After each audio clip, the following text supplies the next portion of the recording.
All right, in this section we want to talk about heifer management, and later on I'll talk about management of a lactating cow and a dry cow.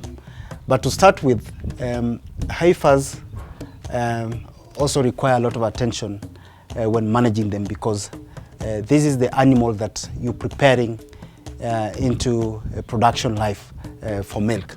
And therefore, a farmer should consider a calf that is over 3 months to the time it's ready to conceive, to calf down as a heifer, because within that period, that heifer will be served, and when it conceives, it should be an in-calf heifer to the time when it will calf down. A heifer is a cow that is yet to give birth, and has never given birth. So the cow should be expecting to calf down for the first time.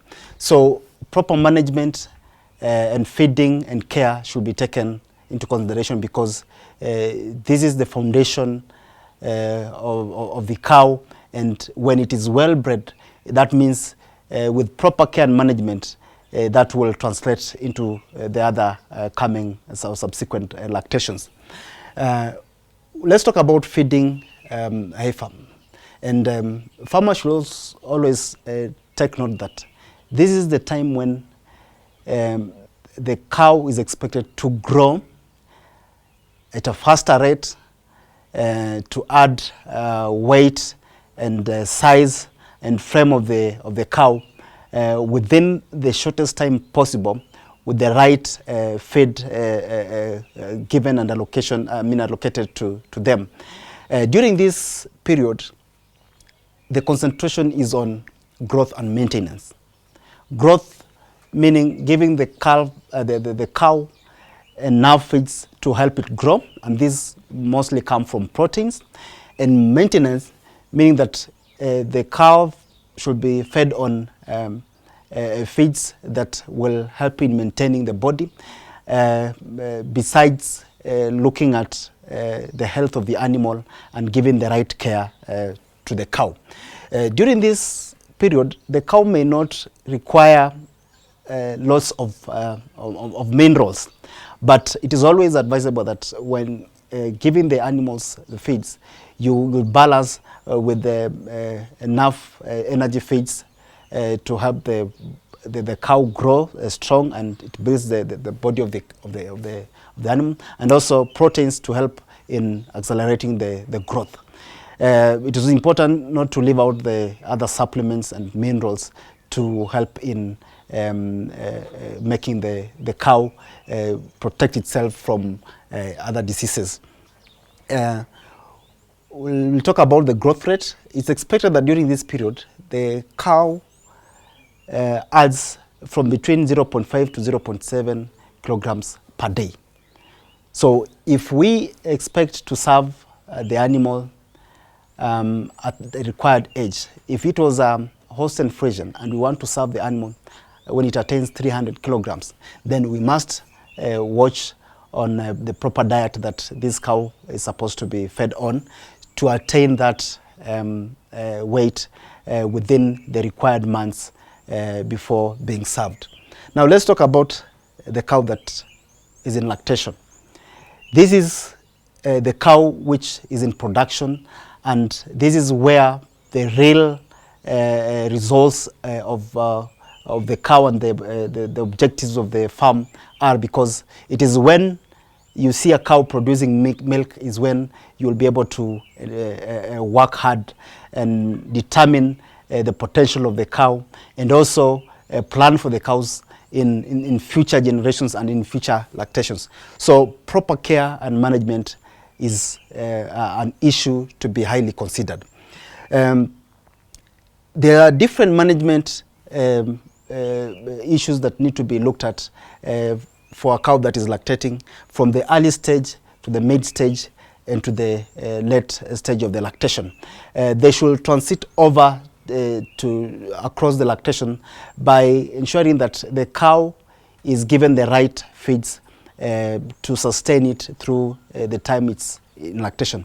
As I had mentioned earlier, the cow will require lots of minerals and concentrates from the initial start of the lactation, and towards the mid lactation the cow should also be given enough bulk fodder and solid feeds to make sure that it's strong enough, and when it sets in towards the end of the lactation, the cow should also be fed on good minerals to help in replacement of the minerals that are utilized by the calf as it prepares to be dried up and also towards the giving birth of the calf.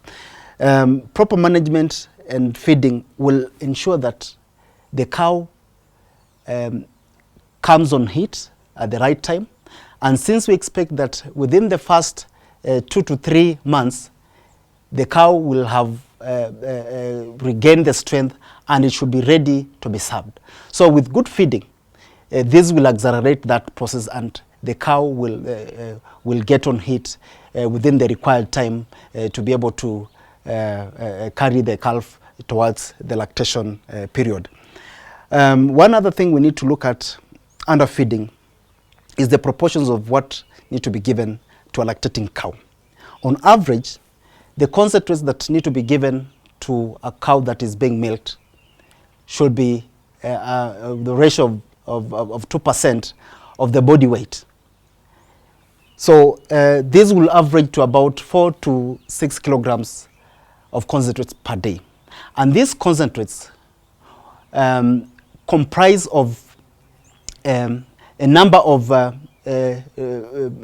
feed requirements, including protein, including carbohydrates, and including minerals that have been compounded together, and that's why they are called concentrates, so that they are consumed at the same time all together when the cow is feeding. This helps in helping the cow to absorb all the required nutrients at the same time into the body for production of milk.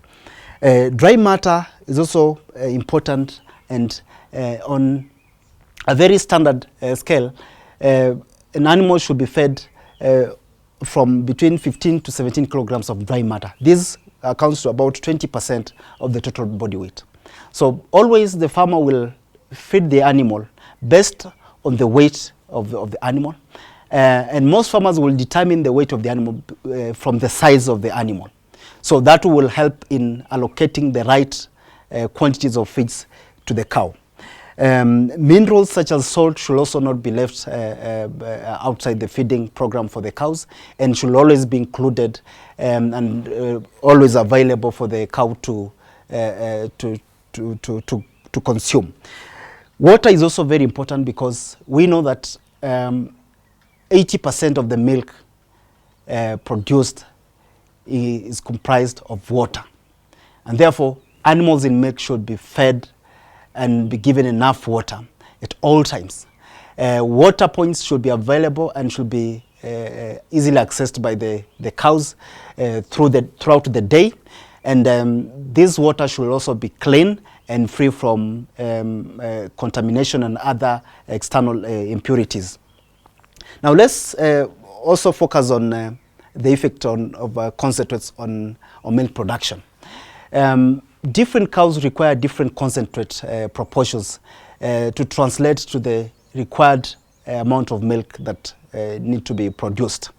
On a very standard case, without concentrates, a good dairy cow should provide between 7 to 20 kilograms of milk every day without concentrates.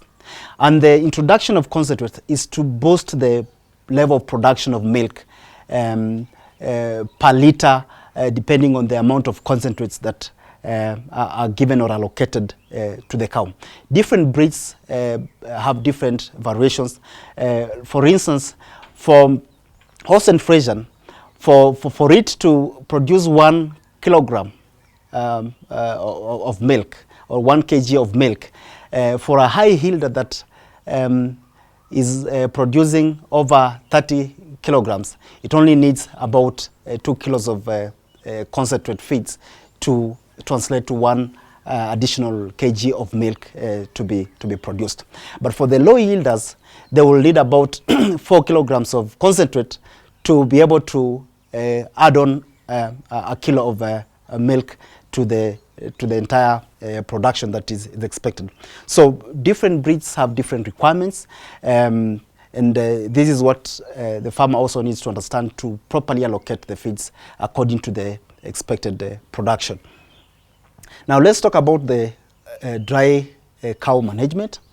And as mentioned earlier in the previous sessions, this is a cow that is expected to get most attention because of the life of the cow itself and the life of the calf.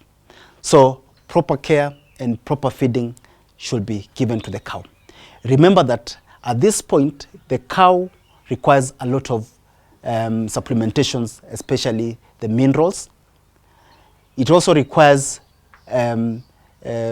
proteins to enable the growth of the calf, and a lot of water.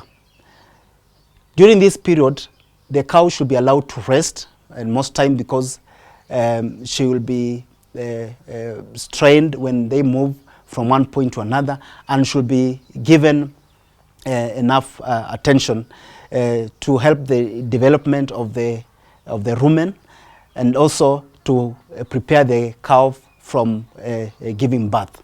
Always note the correct dates and the expected dates of calving, so that the calf can be assisted to give birth and observed at the right time.